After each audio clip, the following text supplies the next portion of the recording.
अस्सलाम वालेकुम नाजरीन, मैं हूं आपका मेज़बान सुहेल मीर। और नाजरीन, जो प्रोग्राम आपके लिए हम करने जा रहे हैं हाउस ऑफ कॉमर्स, नाजरीन इंतहाई अहमियत का हामिल प्रोग्राम है हाउस ऑफ कॉमर्स। इस प्रोग्राम में जिस मौजू पर, जिस टॉपिक पर हम बात करने लगे हैं वो है पाकिस्तान के मुआशी हालात और पाकिस्तान की तिजारत। क्योंकि नाजरीन ये मौजू इसलिए अहमियत का हामिल है, किसी भी मुल्क की तिजारत, किसी भी मुल्क की इकॉनमी का ताल्लुक एक आम आदमी के साथ साथ, क्योंकि एक आम आदमी की हेल्थ, वेल्थ, एजुकेशन उस मुल्क की तिजारत से जुड़ी होती है। ना सिर्फ कि एक आम आदमी की हेल्थ और वेल्थ, एजुकेशन जुड़ी होती है, उस मुल्क की ख़ुद मुख्तियारी, उस मुल्क की सालमियत भी उस मुआशी पॉलिसी और तिजारत से जुड़ी होती है। पाकिस्तान में यूँ तो दरपेश मसाइल हैं, लेकिन इस वक्त पाकिस्तान जिन हालात से गुज़र रहा है उसमें हमारा मुआशी बहरान भी है। लेकिन इसके बावजूद मैं खराज तहसीन पेश करता हूँ, सलाम पेश करता हूँ पाकिस्तान की बिज़नेस कम्युनिटी को, चैम्बर ऑफ कॉमर्स को, फेडरेशन को, काटी को, कि वो इन दरपेश मसाइल से इकॉनमी को, तिजारत को बेहतर करने में अपना किरदार अदा कर रहे हैं। नाज़रीन, जिस तरह हमने कहा कि अगर किसी मुल्क की मुआशी हालत बेहतर ना हो तो उस मुल्क की ख़ुद मुख्तियारी, उस मुल्क की सालमियत दाव पे लग जाती है। उस मुल्क में गुर्बत और बेरोज़गारी बढ़ जाती है, और गुर्बत और बेरोज़गारी से उस मुल्क में ये जो क्राइम का रेशो बढ़ता जाता है, इंसदाद दहशत गर्दी बढ़ जाती है, गुर्बत से बहुत सारे मसाइल पैदा होते हैं। किसी भी मुल्क की तिजारत की मिसाल आप इस तरीके से भी समझ सकते हैं कि जिस तरह एक इंसान के ज़िंदा रहने के लिए एक सेहतमंद दिल का होना ज़रूरी है, इसी तरह किसी भी मुल्क को ख़ुद मुख्तियारी और उस मुल्क के निज़ाम को बेहतर चलाने के लिए ना सिर्फ अच्छी तिजारत का बल्कि एक सेहतमंद तिजारत का होना ज़रूरी है।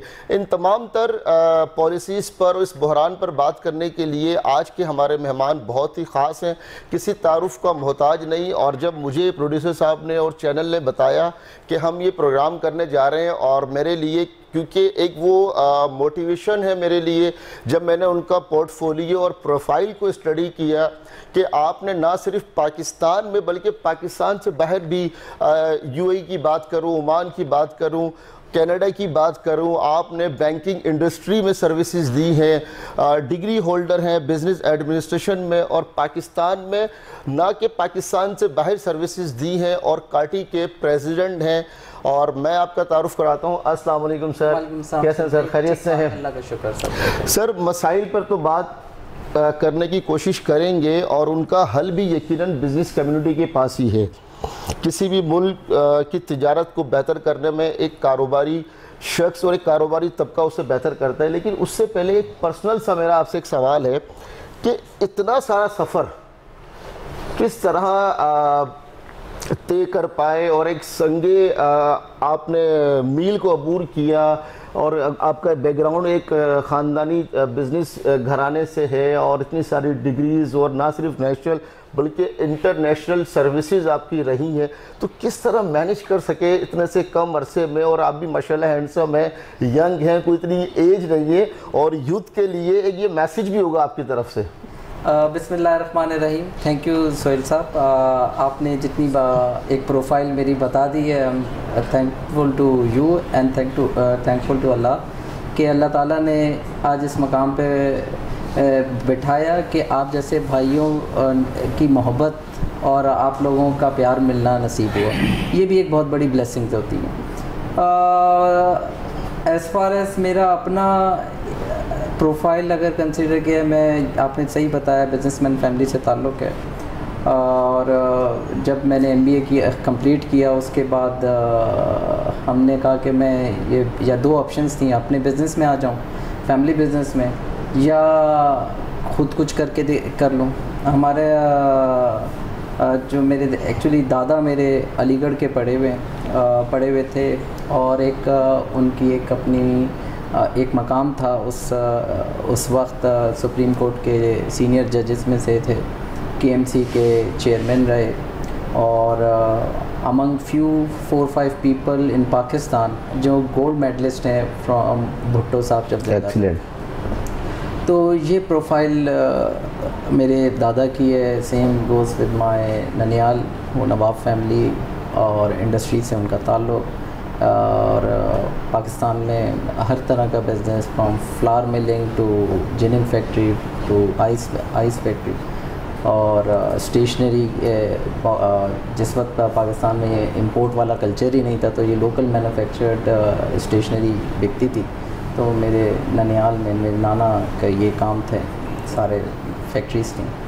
फिर उसके बाद एक जर्नी हमने अपनी फैमिली से भी देखी कि होता क्या है कि बिजनेसेस जब बड़े होते हैं, जो एम्पायर बनाते हैं, वो एक सर्टेन लेवल पे जाते हैं। उसके बाद उसकी सक्सेशन प्लानिंग, उसके बाद या आप अक्सर सुनते होंगे कि 22 फैमिलियाँ थीं, उनमें से कुछ बिल्कुल ऐसा ही है। हम वो 22 फैमिली में से नहीं, लेकिन हम एक रेपुटेड फैमिली और एक स्टेक के साथ थे। तो हमने देखा कि बिजनेसेस में जब नई जनरेशन आती है और जब हालात के हिसाब से बिजनेसेस चेंज हो जाते हैं। सबसे बड़ी एग्जांपल है कोविड के बाद दुनिया, आज से पहले भी ऑनलाइन जूम कॉल्स होती थी, बिल्कुल आज से पहले भी लोग इंटरनेशनली कनेक्ट होते थे, बट कोविड ने उसको एक ज़रूरत बना दिया।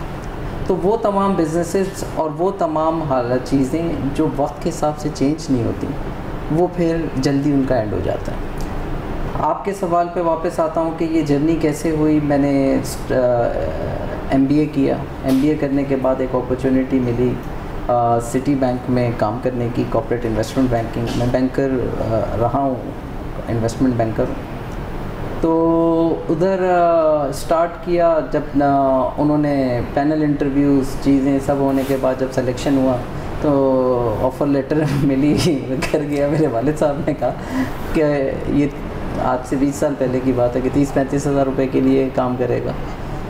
तो ज्वाइन नहीं किया, अपने बिजनेस में आ गए। तो नहीं, सॉरी, आप ये कह रहे हैं कि 20-25 साल पहले आपको ऑफ़र जो सैलरी हुआ 35,000 से स्टार्ट हुआ, तो हमने ज्वाइन नहीं किया कि इसमें क्या होगा, नौकरी क्या करेंगे। सिटी बैंक का नाम था, दुनिया का नंबर 1 इंस्टीट्यूट, और सिटी बैंक में जो नौकरी के लिए लोग तरसते थे बाहर से आने के बाद, मैंने कहा नहीं कर सकते। तो अपने बिज़नेस पे आए। फैमिली ओन्ड जॉइंट बिज़नेस था, चाचा वाचा भी उसमें सारे। फिर कुछ अरसे में एक जहन में आया कि ये तो सब चीज़ें आज यहाँ पे 10-15 साल लगा भी दूँगा, तो ये तो सब क्रेडिट तो इसमें मेरा क्या है, सिस्टम का पार्ट बना। तो 4-5 महीने बाद मैंने कहा कि मैं वही सिटी बैंक को दोबारा ज्वाइन करने गया। तो उधर हेड काउंट फ्रीज़ हो गया था। इंटरनेशनल इंस्टीट्यूट तो नौकरी नहीं मिली, तो 16,000 पे नौकरी स्टार्ट करी थी। 16,000 रुपये उस वक्त पता ही नहीं चलते थे, खर्चे पूरे हो जाते थे फैमिली से। साल गुजर गया, 1.5 साल गुजर गया, 2 साल हो गए। तो फिर ख्याल आया कि यार नौकरी कर रहा हूँ तो नौकरी किस पर्पस के लिए कर रहा हूँ। नौकरी बंदा करता है, मैं अक्सर लोगों को ट्रेनिंग भी देता हूँ, बताता कि नौकरी आप करते हैं 2-3 मकासद को देख के, रिवॉर्ड, रिकग्निशन एंड ग्रोथ। बिल्कुल। हमें 2 साल 2.5 साल बाद तो ये पता चला कि यार ये हम नौकरी क्या कर रहे हैं। फिर उसके बाद उसके पीछे लगे, फोकस किया, और फिर ऐसा अल्लाह ताला की मदद रही कि बहुत जल्दी ग्रोथ भी मिली। और 8 साल उधर काम किया। 2 कॉर्पोरेट ब्रांचेस थी, एक कोरंगी में, एक साइट में मैं कोरंगी का ब्रांच मैनेजर हुआ। उसके बाद लोग आते थे, थोड़े थोड़े अरसे में छोड़कर चले जाते थे कि आज इससे इतनी बड़ी जॉब मिल गई, इतनी मिल गई। हम लगे रहे एक ही जगह पे, क्योंकि सिटी बैंक से बड़ा ट्रेनिंग इंस्टीट्यूट दुनिया में नहीं थी। वो स्टाफ के ऊपर हर लिहाज से एक इन्वेस्टमेंट करता है, लोकली, इंटरनेशनली, और आपको ये ट्रेंड कर देता है कि आप कहीं के लिए भी फिट हो जाएं। मुख्तलिफ इंडस्ट्रीज ही, कॉर्पोरेट बैंकिंग का प्लेटफॉर्म एक ऐसा प्लेटफॉर्म है जो मैं आपके चैनल की तवज्जुह से लोगों को भी बताऊँ। उसमें आप सारे किस्म के बिजनेसेस को समझ पाते हो। स्टील सेक्टर में क्या हो रहा है, ऑयल सेक्टर में क्या हो रहा है, कंस्ट्रक्शन में क्या हो रहा है, FMCGs में क्या हो रहा है, और how does these businesses grow and how does these businesses require financial aid from international institution। Textile में क्या हो रहा है। तो हम सबको पैसे देते थे, कोई भी पैसा किसी को बग़ैर डॉक्यूमेंटेशन और बिजनेस समझे बग़ैर देता नहीं, कोई भी इंस्टीट्यूट। तो वो एक ऐसी अपॉर्चुनिटी थी जिसने, हमारा अपना पैकेजिंग का बिज़नेस था, फैमिली बिज़नेस, आज भी वही है। उससे अंडरस्टैंडिंग ये डेवलप हुई कि दूसरे बिजनेसेस किस हिसाब से चलते हैं, और क्या सक्सेस स्टोरीज़ हैं लोगों के पास, बैकग्राउंड भी फैमिली का यही था। तो वो एक होता ये था कि हमें अक्सर मेरी कोशिश ये होती थी कि हर मिल को जाके देखूं, फैक्ट्री को मिलूं, लोगों से पूछूं उनकी सक्सेस स्टोरी। देखिए, आपने भी बोला कि यंगस्टर्स को एक मैसेज इस चैनल के तवस्सुल से जाना है। मैं ये मैसेज देना चाहता हूँ कि आपने ये भी सुना होगा कि यार ये आदमी, देखिए इनका, आप एक professional is just like a machine. जैसे एक मशीन है, उसको after some time wear and tear की ज़रूरत पड़ती है। उस वेयर एंड टेयर का मतलब ये नहीं होता कि मशीन को टोटल रिफर्बिश करें। वेयर एंड टेयर मीन्स कि कभी ऑयल भी चेंज होता है, कभी कोई बुश भी होता है।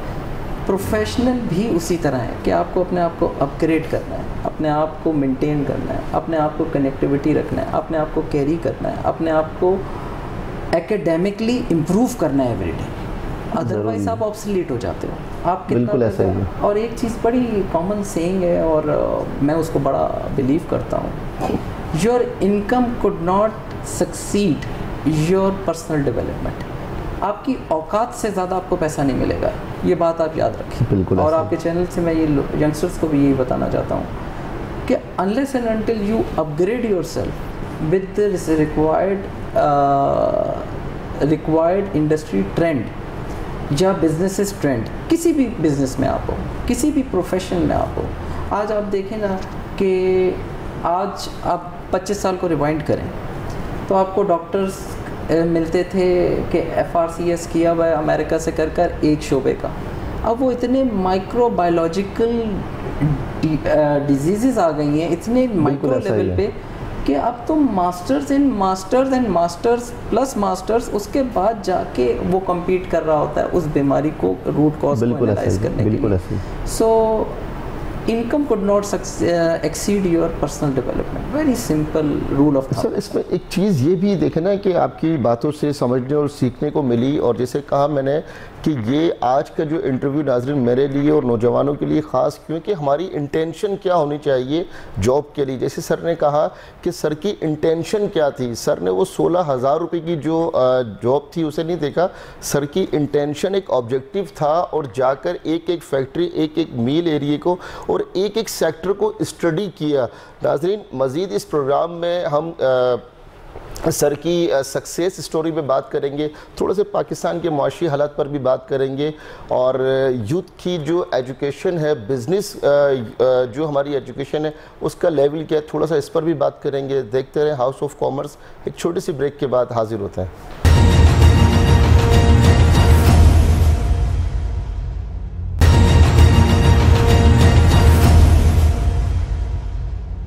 Welcome back after the break. जी नाज़रीन, हाउस ऑफ कॉमर्स में मेरे साथ मौजूद हैं प्रेसिडेंट कार्टी सलमान साहब। सलमान साहब से हमने बात की और मैं अभी ब्रेक से पहले यही बात कर रहा था कि सर, अगर मैं सिर्फ आप ही के टॉपिक पर बात करता रहूं तो रिस्क मैनेजमेंट पर बात करूं, रिलेशन मैनेजमेंट पर बात करूं, बहुत सारे टॉपिक हैं, लेकिन मैं आता हूं अपने आज के मौजू पर।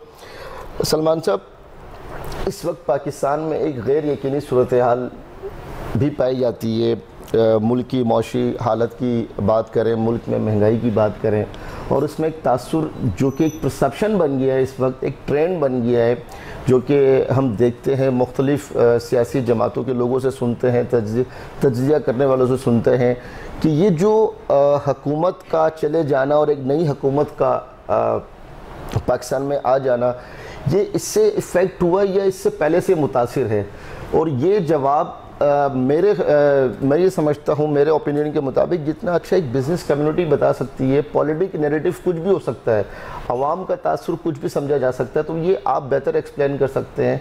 क्या ये तासुर दुरुस्त है कि जो खान साहब की हुकूमत थी वो बेहतर थी, अब जो ये मौजूदा हुकूमत है और ये महंगाई की वजह बनी है, तो इस बात को दुरुस्त समझा जाए? देखिए, महंगाई के रूट कॉज एक नहीं है, 4-5 रूट कॉजेज़ हैं। पूरी दुनिया के अंदर जो है इन्फ्लेशन बढ़ी है, फूड, ख़ास तौर पे फूड इन्फ्लेशन। कोविड के बाद जो सप्लाई चेन गैप आया, उसकी वजह से बहुत सी कंट्रीज़ में ऐसा हुआ कि आज अगर मैं नॉर्थ अमेरिका की बात करूं, US और कनाडा जिसमें, या मैं यूरोप की बात करूं या UAE की बात करूं, हर जगह बेसिक फूड कमोडिटी की प्राइस में 20 से 25% का डिफरेंस आया है। अच्छा, इसी तरह अगर ऑयल की प्राइस करूं, ऑयल के ऊपर बात करूं, गैस के ऊपर जो आपके चलता है, उसके ऊपर भी पूरी दुनिया में इफ़ेक्ट आया। अच्छा, पाकिस्तान का कोविड अलग, कहते हैं ना कभी कभार इकोनॉमिक साइंस और पाकिस्तान की अपनी साइंस ये बहुत डिफरेंट है। आज इंडस्ट्री को एक नहीं 10 चैलेंज का सामना है, और कोई भी कंट्री की प्रॉस्पेरिटी उसकी इकोनॉमी से मैनेज होगी। बिल्कुल। ये जो आपका रिजीम चेंज हुई और इससे पहले जो चल रही थी चीज़ें, आप ये बात में तो कोई दो राय नहीं है। आज अगर 80% ऑफ पाकिस्तान से आप पूछ लें तो खान साहब की दयानतदारी, ईमानदारी पे किसी को कोई दो राय नहीं है कि ये बेईमान आदमी था। ये एक जनरल परसेप्शन कॉन्सेप्ट है लोगों का। और हाँ, इकोनॉमी में उनकी टीम ने क्या रोल प्ले किया वो एक क्वेश्चन मार्क है कि उनकी टीम किस तरह परफॉर्म करना चाहिए था। एक आदमी तो चला ही नहीं सकता, हम ये इदारा नहीं चला सकते अकेले, तो मुल्क को कौन अकेले चला सकता है। अच्छा, खान साहब और इस गवर्नमेंट के आने के बाद जो पूरी ओवरऑल सप्लाई चेन का जो गैप था पूरी दुनिया में, ऑयल की प्राइस बढ़ गई, सप्लाई चेन बढ़ गया, फूड कमोडिटीज़ की प्राइस बढ़ गई। आप ये समझें कि यूक्रेन और रशिया की वॉर सर पे आके खड़ी हो गई है, जिसकी जो डिपेंडेंट है, जिससे यूरोप डिपेंडेंट था, अदर कंट्रीज़ डिपेंडेंट थी गैस और ऑयल की सप्लाई के ऊपर। वीट यूक्रेन में जिस क्वांटिटी का था, पाकिस्तान भी इंपोर्ट करते हैं, हम लोग भी करते हैं, वो एक बहुत बड़ा अलमिया बना। पाकिस्तान से जो एक्सपोर्ट्स जा रही हैं, रशिया लेदर की एक्सपोर्ट्स हैं, रशिया गारमेंट की एक्सपोर्ट हैं, यूक्रेन है, यूरोप है। अब यूरोप को की में जो अनसर्टिनिटी यहाँ पर है वो यूरोप में भी हुई है। वो क्या हुआ कि गैस की सप्लाईज रशिया की वजह से उनकी महंगी हुई, ऑयल जब महंगा किया उन्होंने। अब यूरोप में लोग इस लेवल पे परेशान हो गए कि वो जो टेक्सटाइल हमारी जो एक्सपोर्ट है, तो बहुत सी जगहों पे उन्होंने ऑर्डर एग्जीक्यूट कराना, लेना और मज़ीद ऑर्डर देने पे ब्रेक्स लगा दी। अब उससे क्या हुआ है, एक टेक्सटाइल मिल के फिनिशिंग यूनिट के अंदर 10-10 हज़ार लोग काम कर रहे हैं, जो जीन्स की पैंट बना रहे हैं, पैक कर रहे हैं, क्वालिटी चेक कर रहे हैं, फिर वो एक्सपोर्ट होती है। अब वहाँ से इंटरनेशनली डिमांड भी कम हुई, यूरोप से भी कम हुई, यूएस से भी कम हुई। यूएस के अंदर क्या चैलेंज आया कि हमारे पाकिस्तान में 2 मार पड़ी। फिर रजीम चेंज हुई, कॉस्ट ऑफ डूइंग बिज़नेस बढ़ी। कॉस्ट ऑफ डूइंग बिज़नेस बढ़ने के फंडामेंटल्स मैंने आपके साथ अभी डिस्कस कर लिए।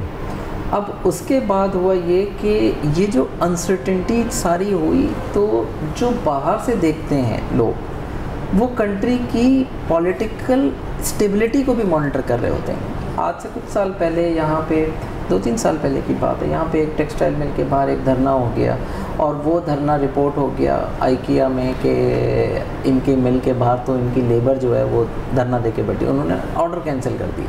वेरी गुड एग्जांपल कि हम इस कंपनी से क्या काम करेंगे जो लेबर को मैनेज नहीं कर सकता। आपका ऑर्डर, तो उसको वो कोई और एलिमेंट्स थे जो उसको बदनाम करने के लिए कर रहे थे, तो उसने ऑर्डर कैंसिल कर दिए। तो ये तो कंट्री है जहाँ पे हर रोज़ लोग, आप टीवी चला के देखें, ये 17 तारीख के इलेक्शंस नहीं होंगे, ये तो हमारा फ्यूचर डिसाइड करने के इलेक्शंस होगा। मसलन हर अरबों रुपए खर्च हो रहे हैं दोनों पार्टीज़ के, बिलियंस ऑफ रुपीज़ जाके खर्च हो रहे हैं जाके कि कौन जीतेगा कौन हारेगा। मुल्क की सॉवरेनिटी के ऊपर ये जंग हो रही है। बिल्कुल ऐसे।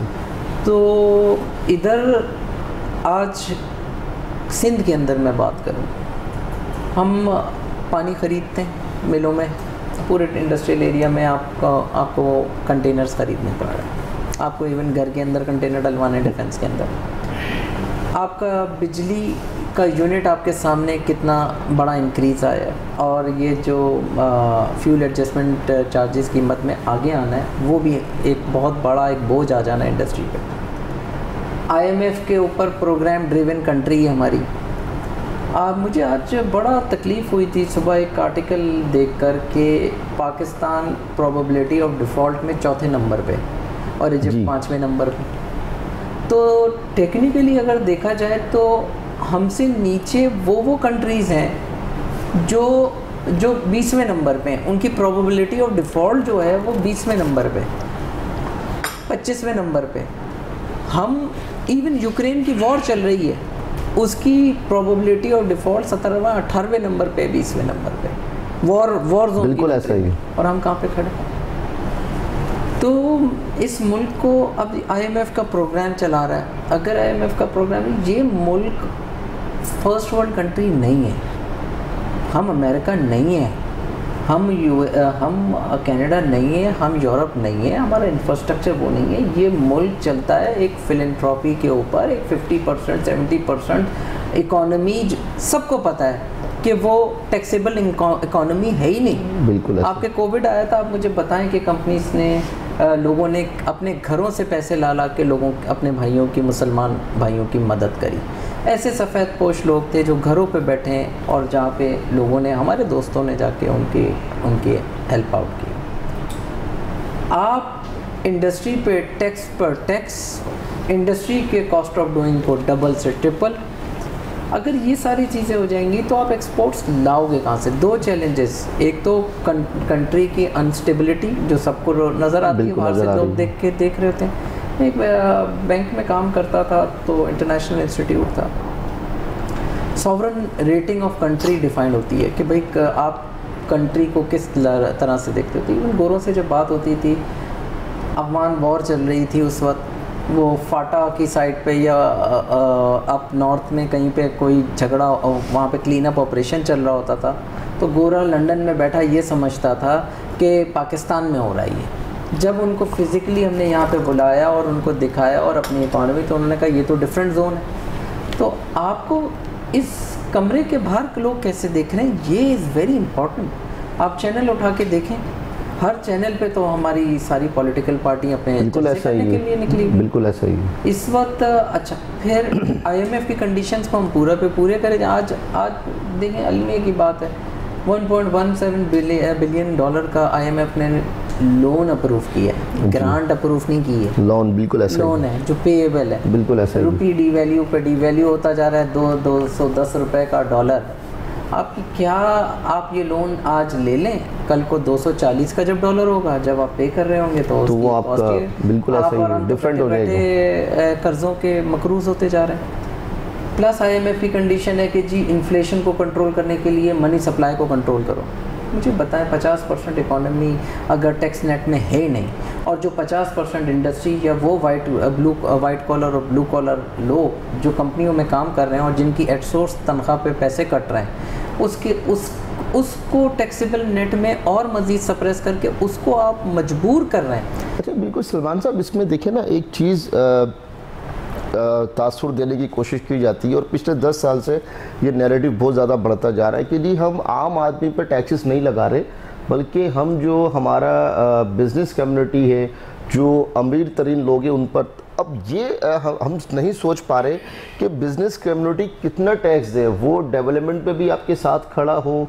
वो तबका आपके सफ़ेद पोश लोगों की हमने देखा कि नेशनल डिज़ास्टर, वो ज़ल्ज़ला हो, वो सैलाब हो, वो सैलरीज हो, वो एम्प्लॉयमेंट देने में अपना रोल कोऑपरेटिव सेक्टर अदा कर रहा होता है। उसके बाद ये टैक्सेस लगाकर और फिर ये प्रेस कॉन्फ्रेंस कर देना है कि जी हम गरीबों पर टैक्स नहीं लगा रहे, हम बिजनेस कम्युनिटी पे टैक्स लगा रहे हैं, तो इससे कितना नुकसान होता है? किसी भी मुल्क को आगे बढ़ने के लिए टैक्सेबल होना ज़रूरी है। आप इसको स्टेप बाय स्टेप कर लें। आप मसला, मैं टैक्स के अगेंस्ट नहीं हूँ, टैक्स हमें देना चाहिए क्योंकि ये हर डेवलप कंट्री देती है। हर डेवलप्ड कंट्री में एट सोर्स हर तरीके से टैक्स कटता है। बात ये आ रही है, पहले 50% जो अनटैक्सेबल इकोनॉमी है उसको तो डॉक्यूमेंट होने दें, उसके बाद जो 50% इंडस्ट्री चल रही है उस पर IMF की कंडीशन को इम्पोज करते रहें। अब आप मनी सप्लाई को रिड्यूस करने के लिए आपने बैंकों का जो डिस्काउंट रेट है, वो जो मॉनेटरी पॉलिसी रेट है, उसको 15% कर दिया, कायबोर 17% पे चला गया। लेंडिंग, आज कोई भी मेल ऑनर अगर जाके बैंक से बोरो करेगा या तो अपने असासे से काम करेगा, वो तो आधा हो चुका है। डिवैल्यूएशन की वजह से, कमोडिटी की प्राइस की इंक्रीज़ की वजह से कोविड के इम्पैक्ट की वजह से जो आपका कैपिटल था पर्सनल काम करने का वो तो ख़त्म हो गया ना, आधा हो गया। अब बैंक से 19% 20% का लोन लेके मुझे बता तो दें कि कौन सी इंडस्ट्री चलती है, इतना मार्जिन होता है? पॉसिबल है। अच्छा, अब ये जो आप टेक्सटाइल की, में अभी पिछले दिनों सबको पूरे शहर में शोर मच रहा था कि लोगों की अनएम्प्लॉयमेंट बढ़ती जा रही है, दर्जनों लोगों ने मुझे भी फ़ोन किया। तो यार अनएम्प्लॉयमेंट जब एक तो इंटरनेशनल रिसेशन ने हिट किया, दूसरा वर्किंग कैपिटल कैश फ्लोज के मेजर इश्यूज़ हैं, तीसरा आपके पास कॉस्ट ऑफ डूइंग बिजनेस बहुत ज़्यादा बढ़ गया। तो बहुत सी कंपनीज ऐसी हैं कि जिनकी वाइबिलिटी टू ऑपरेट, जो इस नियत से काम कर रहे थे कि पास्ट में कमाया कोई नहीं, लोग एम्प्लॉयमेंट चल रही है, लोगों को रोज़गार चलता रहना चाहिए, वो इस वर्च पे आके मजबूर हो गए कि रोज़ हर महीना फैक्ट्री चलाने का मतलब है कि नुकसान करना। किसी भी इकॉनमी के अंदर आप देखें तो कंस्ट्रक्शन इंडस्ट्री एक मेजर रोल प्ले करती है। मुझे रिजीम चेंज पे कोई इशू नहीं है, ये लोग भी टैलेंटेड हैं, ये भी अपना जो भी काम करना है वो करेंगे। इनके ऊपर भी बहुत से चैलेंजेस हैं, इकॉनमी के चैलेंजेस हैं, ग्लोबल रिसेशन के चैलेंजेस हैं, IMF की कंडीशंस हैं, 100 चीज़ें चैलेंजेस हैं। लेकिन मुझे जो मेन कंसर्न ये नज़र आता है कि इंडस्ट्री को चलाने के लिए उसकी सपोर्ट कहाँ है, इंडस्ट्री की सपोर्ट कैसे होगी। अगर इंडस्ट्री नहीं चलेगी तो ये जो स्टूडेंट हर क्वार्टर में मिलियंस ऑफ स्टूडेंट ग्रेजुएट होकर बिल्कुल ऐसा ही है, ये कहाँ काम करेगा, कहाँ काम करेगा, ये एक सवाल। आप कंस्ट्रक्शन इंडस्ट्री को देखें, कंस्ट्रक्शन इंडस्ट्री पे अब ये रेजिम चेंज हुई, जो प्राइम मिनिस्टर इमरान खान ने, अगर मेरे अपने स्टाफ ने मुझे बताया, मुझे 4 दिन पहले ये पता चला कि जो प्राइम मिनिस्टर स्कीम के अंदर जो बैंकों के कर्ज़े अप्रूव हुए थे, जो एक सैलरीड स्टाफ को घर बनाने की अपॉर्चुनिटी मिली थी 3-4% के लोन के ऊपर, वो सब फ्रीज़ कर दी, सब बंद हो गए। अगर वो बंद हो गए हैं तो आप मुझे बताएं, जो बिल्डरों ने हाउसिंग स्कीमें लॉन्च की हुई हैं, बिल्कुल आज सीमेंट की बोरी अगर आप घर बनाने भी चले जाएं, रेनोवेशन करने भी चले जाएं, वो सीमेंट की बोरी जो 600 रुपये की थी वो 1050-1100 रुपये की है। कॉस्ट ऑफ कंस्ट्रक्शन डबल हो गई ऑलमोस्ट, सरिये की कीमत देख लें, बाकी चीज़ों की देख लें। तो अच्छा, प्लस बैंकों से पैसा अवेलेबल नहीं है, आपने IMF की कंडीशन को इम्पोज करना है, आपने इम्पोज ये किया, मॉनेटरी पॉलिसी का रेट बढ़ा दिया, आपने मनी सप्लाईज को श्रिंक करने के लिए कि आप इन्फ्लेशन कंट्रोल कर लें। आप मुझे बताएं कि आपके घर के बेसिक फूड बिल पे कितना बड़ा इम्पैक्ट आया है? 35% का आया। बिल्कुल ऐसा ही। अगर लाख रुपए की तनख्वाह थी और 35-40 हज़ार रुपये का आप ये खर्चा करते थे सारा, वो 35-40 से 50 हज़ार पे चला गया। बिल्कुल ऐसा ही सर, हुआ है ना, ऐसा ही है। अच्छा, अगर वो खर्चा तो आपको करना ही करना है, उसमें ना बीमारी इंक्लूडेड है, उसमें ना कपड़े इंक्लूडेड है, ना उसमें कोई चीज़ इंक्लूडेड है। ये 50% ये जो डिफरेंस आया, इसको कंट्रोल करने के लिए जो आपको आमदनी भी तो बढ़ानी, आमदनी नहीं बढ़ेगी तो खर्चा कैसे होगा, ये कॉस्ट ऑफ डूइंग बिजनेस का मूल। इंडस्ट्री चलेगी तो आमदनी बढ़ेगी, जब इंडस्ट्री नहीं चलेगी और इस कॉस्ट पे इंडस्ट्री चलाएंगे तो वो आपको कैसे पैसे देगा। बिल्कुल ऐसा ही है। और दूसरी चीज़ ये कि नाज़रीन, जैसे सलमान साहब ने बताया कि एक आम आदमी के जो घर का बजट है उस पर 30 to 40% एक इम्पैक्ट हुआ। इस पर मज़ीद बात करेंगे।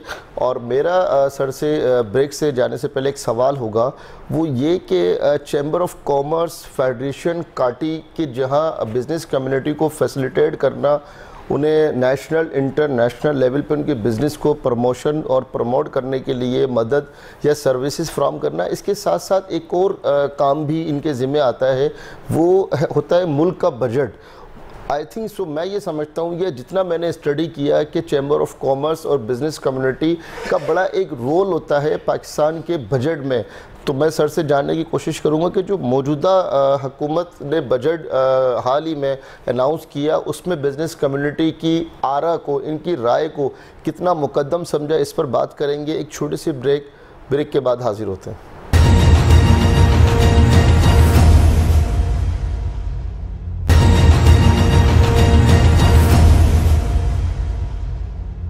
वेलकम बैक नाजरीन। ब्रेक से पहले मैंने सलमान असलम साहब से एक सवाल किया था कि बजट में कितना इम्पैक्ट रहा सर बिज़नेस कम्युनिटी का, चैम्बर ऑफ कॉमर्स का, काटी का? देखिए बजट का जब टाइम आया था, जब उस वक्त हम ये चैम्बर ऑफ कॉमर्स और FPCCI is the apex body, जो प्रेजेंटेशन है सारी ट्रेड एसोसिएशन की, चैम्बर्स की, और वो apex body, being an apex body, वो अपना इनपुट देते हैं इन सब से लेकर फेडरल गवर्नमेंट को बजट के अंदर काफ़ी चीज़ों को कंसीडर करने के लिए। ये बजट का टाइम और रिजीम चेंज का टाइम जो था ना, वो बहुत अर्ली था। बिल्कुल ऐसा ही है।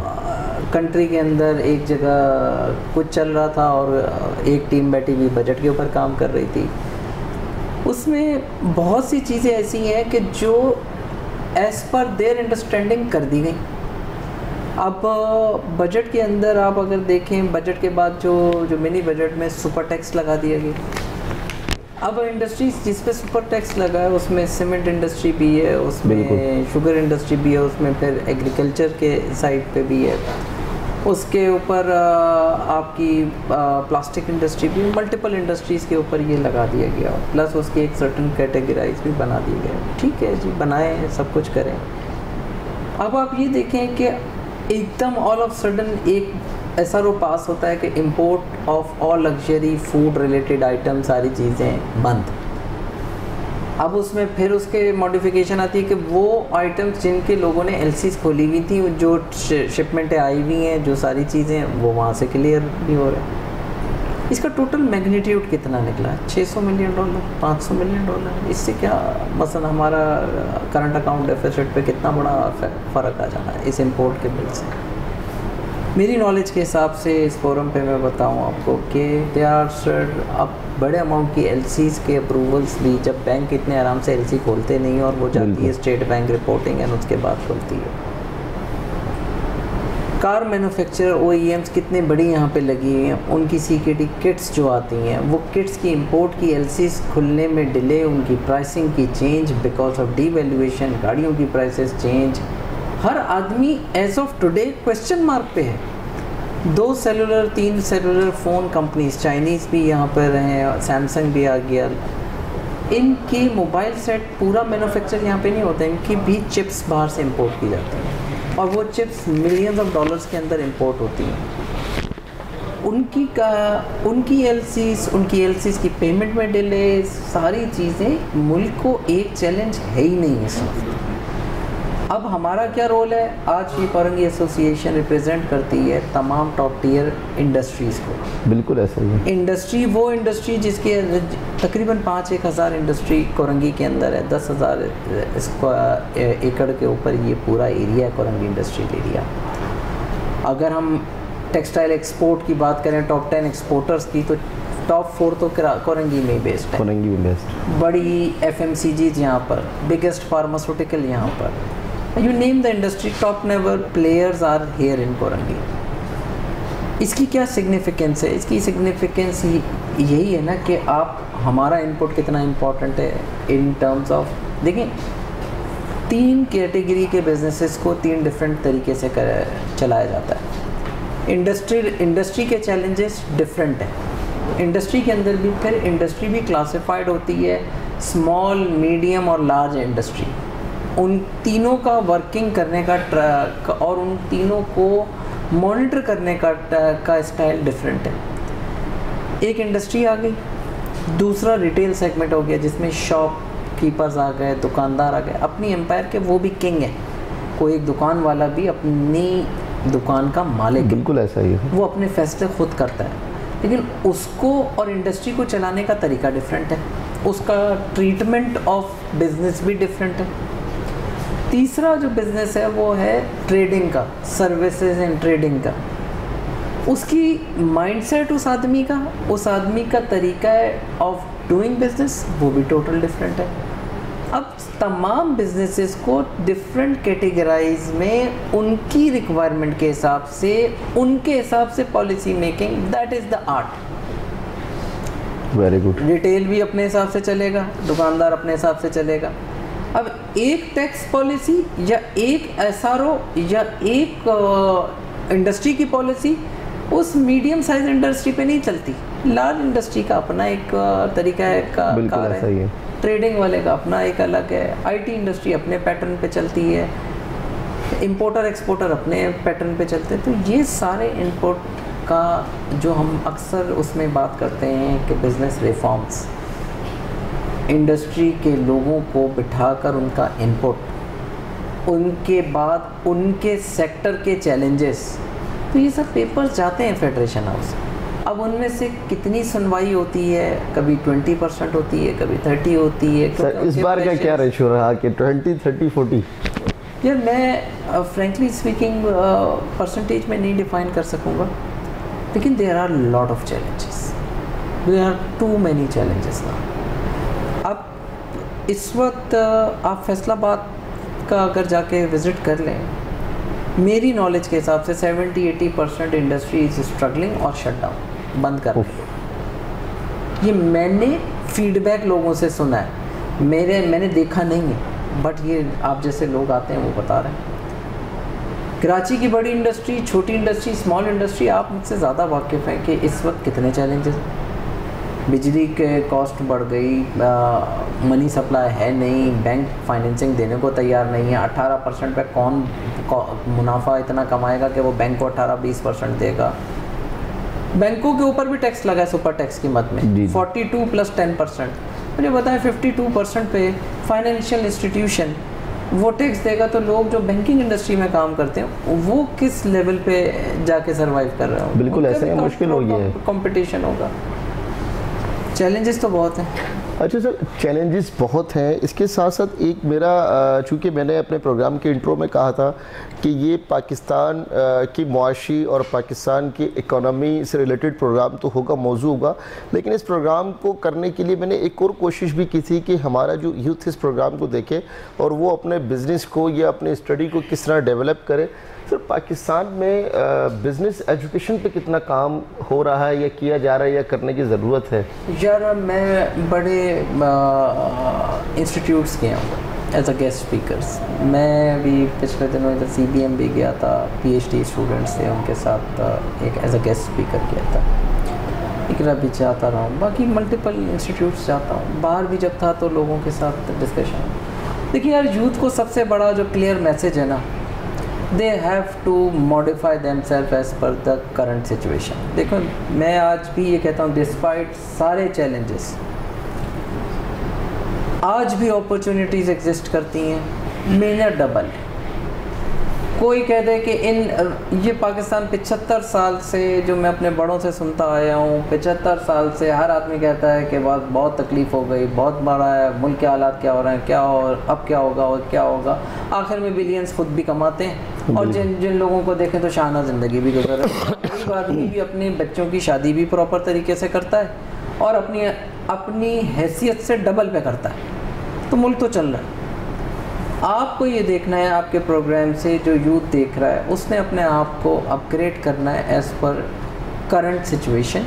और 5 साल बाद क्या होगा, 5 साल को जो बंदा इस नहीं एवेल्यूएट कर सकता, अगले 5 साल में क्या होगा, अगले 15 साल में क्या होगा, अगले 20 साल में, एक विजन और गोल बड़ा क्लियर होना चाहिए कि यार अगर मैंने MBA किया, आज MBA के साथ अगर मैं अपने आप को कौन सी ऐसी स्पेशलाइजेशन करूं कि मेरी वो 40,000 वाली तनख्वाह मेरे एक्सपीरियंस के साथ 55,000 पे जाए, फिर 55 से वो 5 लाख पे जाए, तो वो कैसे जाएगी?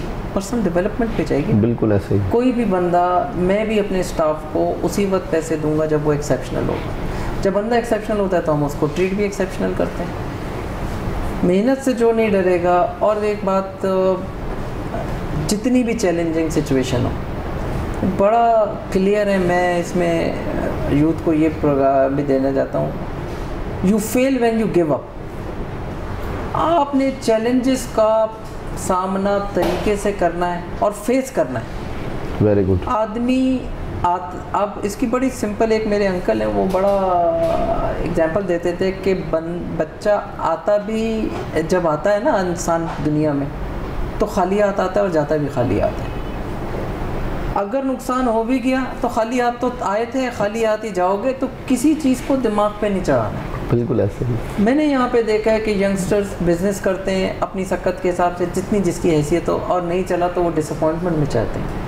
मैं उन तमाम यंगस्टर्स को पर्सनली भी बताता हूँ, आपके चैनल से जो लोग देख रहे हैं उनको भी बताता हूँ, the day you give up that is the day of your defeat. Never give up. जितने भी फेलियर्स हैं, they are leading, they are teaching you how to succeed in your life. बिल्कुल ऐसा ही है सर। जिस बंदे ने फेलियर को सक्सेस नहीं समझा, वो बंदा कभी आगे नहीं बढ़ सकता। और एक चीज़ आपके चैनल से मैं कहना चाहता हूँ, जिस पे मैंने अपने 20 साल के करियर के ऊपर गया, winners never quit, quitters never win. जो बंदा विनर होता है ना, वो कभी क्विट नहीं करता। और जो क्विटर होता है कि यानी कि एक जॉब पे आप लगे हुए हैं और वहाँ पे आपने 25,000 की तनख्वाह कमाई और 25,000 पे आप समझेंगे यार ये इदारा मुझे 25,000 से बढ़ा ही नहीं रहा, मैं दूसरे इदारे चला जाता हूँ, 40,000 कमाऊँगा। अगर तुम इस इदारे में 40,000 नहीं बना सकते तो तुम अगले 10 इदारों में भी 50,000 से ऊपर नहीं जा सकते। बिल्कुल ऐसा ही है नाजरीन। बड़ा लास्ट मैसेज जो था यूथ के लिए बहुत ही ज़बरदस्त था कि फेलियर से ना डरें और अपने गोल्स को सेटल करें और आइंदा 5 साल के लाहे अमल के साथ अपने बिज़नेस को आगे लेकर चलें, स्ट्रगल करें। और जैसा कि सर ने कहा कि पिछले 75 साल से हम सुनते आ रहे हैं कि बहुत ख़राबियाँ हैं, लेकिन उसके साथ हमें पॉजिटिव रहना चाहिए। और आज का ये इंटरव्यू किसी मोटिवेशनल मैसेज के साथ उससे कम नहीं होगा। और जाने से पहले एक छोटा सा मेरा सवाल है सर से, जिसके लिए मुझे हमारे अमजद साहब भी और बिलाल साहब भी बार बार फोर्स कर रहे हैं कि सर बड़ा एक तवील सफ़र रहा आपका और सक्सेस स्टोरी है, और मेरे लिए, नाज़रीन के लिए, यूथ के लिए, और जिस मकाम पर अल्लाह तबारक व तआला ने आपको फ़ाइज़ किया है, और मेरी दुआ है कि अल्लाह ताला आपको इसी तरह सक्सेस और रिस्पेक्ट के साथ मज़ीद आपका आने वाला सफ़र कटे। तो सलमान असलम साहब जो कि प्रेसिडेंट है काटी के और इतना तवील सफ़र किया, वो ख़ुद को एंटरटेन करने के लिए क्या करते हैं? क्या वो हर वक्त परेशान रहते हैं, बिज़ी रहते हैं काम में, या कुछ एंटरटेन भी है आपके लिए? यार एंटरटेनमेंट है। मैं ट्रैवलिंग करता हूँ, तो जब बिज़नेस पे भी जाऊँ तो 2-3 दिन अपने लिए टाइम निकालता हूँ। जब एक सर्टन, हर आदमी की कैपेसिटी है, तो मुझे अगर मैं कंटिन्यूसली अगर 15 दिन नॉन स्टॉप काम करता हूँ तो 2-3 दिन मैं अपने आप को टाइम देता हूँ कि just to get myself back to the, क्योंकि देखें ओवर थिंकिंग माइंड कभी भी राइट डिसीजन नहीं ले सकता। तो एंटरटेनमेंट और अपने आप को रिलैक्स करना, that is the key to success. मैं ऑफ रोडिंग भी करता हूँ, मैं लॉन्ग ड्राइव पे जाता हूँ, और मुझे पेंटिंग का भी शौक़ है, मेरे पास पेंटिंग का एक कलेक्शन है। और उसके अलावा मैं ट्रैवलिंग भी करता हूँ, मैं बुक्स भी पढ़ता हूँ, मैं कुछ मोटिवेशनल स्पीकर, लाइफ कोच मेरे साथ अटैच्ड हैं, उनके साथ सेशंस भी लेता हूँ। और उनके साथ फिर मेरा एक और शौक़ है जो मेरा पैशन है कि do something for people of Pakistan. मैं इमरान खान नहीं हूँ, लेकिन एक हॉस्पिटल मैंने बनाना है जो सिर्फ बच्चों के लिए वो फैसिलिटी हो। बहुत ज़बरदस्त, बहुत ज़बरदस्त। मेरा मेन मकसद इस सारी स्ट्रगल का वो हॉस्पिटल बनाना है, और मैं अल्लाह ताला से मांगता भी वो उसी के लिए वो सारी चीज़ें। और वो अस्पताल एक दिन के बच्चे से 18 साल तक के बच्चे के लिए होगा, और वहाँ पे सारा ट्रीटमेंट फ्री ऑफ चार्ज होगा, और उसकी सारी एफिलिएशन इंटरनेशनल हॉस्पिटल के साथ होगी। And I have people across the globe, दुनिया भर में मैंने लोगों को जमा करना शुरू किया जो इसके लिए एज टॉप लेवल के डॉक्टर्स, टॉप लेवल के बिजनेसमैन जो इसके साथ इसका पार्ट बनेंगे। इस अस्पताल का में नॉर्मल डिजीज़ के बच्चे ट्रीट नहीं होंगे, इसमें लाइफ थ्रेटनिंग जो डिजीज़ हैं, किसी के साथ कार्डिक इशू है जिसका इलाज पाकिस्तान में नहीं हो सकता, वो इलाज होगा इधर। बहुत ज़बरदस्त। कैंसर का इलाज होगा, सिर्फ बच्चों से रिलेटेड। और ये अगर काम अल्लाह ताला ने मुझसे ले लिया तो ये मेरी फिर सक्सेस स्टोरी होगी। आज मेरी कोई सक्सेस स्टोरी नहीं। नाज़रीन, मैं अब तक जिस मौजू पर बात कर रहा था ये थोड़ा सा टॉपिक से हटा, और जाने से पहले क्योंकि इतनी गैर यकीनी और हम एक स्ट्रेस और डिप्रेशन की ज़िंदगी गुजार रहे हैं, लेकिन हमें पॉजिटिव रहना चाहिए, और आज का इंटरव्यू यही पॉजिटिविटी दे रहा है। कोशिश की इस प्रोग्राम के तवज्जुह से हमने पाकिस्तान की मौजूदा मुआशी हालत पर बात करने के लिए, और उसकी जो चैलेंजेस हैं, जो मसाइल हैं, और उन मसाइल पर ना सिर्फ मौजूदा हुकूमत काम कर रही है। यकीनन हमारे बिज़नेस कम्युनिटी और फेडरेशन, चैम्बर ऑफ कॉमर्स और काटी भी अपनी खिदमत सर अंजाम दे रही है। इसके साथ साथ इस प्रोग्राम की ख़ास बात ये थी, जिसे सलमान असलम साहब ने कहा कि लॉन्ग ड्राइव भी पसंद है ख़ुद को रिलैक्स करने के लिए, और पेंटिंग की कलेक्शन जमा की हुई है। और इससे ये बात तो ज़रूर सामने आई कि सर बिजनेसमैन भी हैं और मोटिवेशनल स्पीकर भी हैं, सर्विसेज भी दे रहे हैं, प्रेसिडेंट काटी के, और एक रोमांटिक इंसान भी हैं। और सबसे अच्छी चीज़ ये कि एक सोशल काज को लेकर आगे बढ़ रहे हैं, और इस काज में मैं और मेरी पूरी टीम सर के साथ शाना बशाना खड़ी है। सर बेस्ट ऑफ लक आपकी इस काज के लिए, आपकी इस मकसद के लिए। बहुत अच्छा लगा सर, और इस इंटरव्यू में पर्सनली मुझे बड़ा अच्छा लगा, और यकीनन व्यूवर्स को भी अच्छा लगा होगा। और थैंक यू सो मच, आपने मुझे और मेरी टीम को और चैनल को टाइम दिया। बेस्ट ऑफ लक आपके तमाम ड्रीम्स के लिए सर। जज़ाकल्लाह। अल्लाह हाफ़िज़।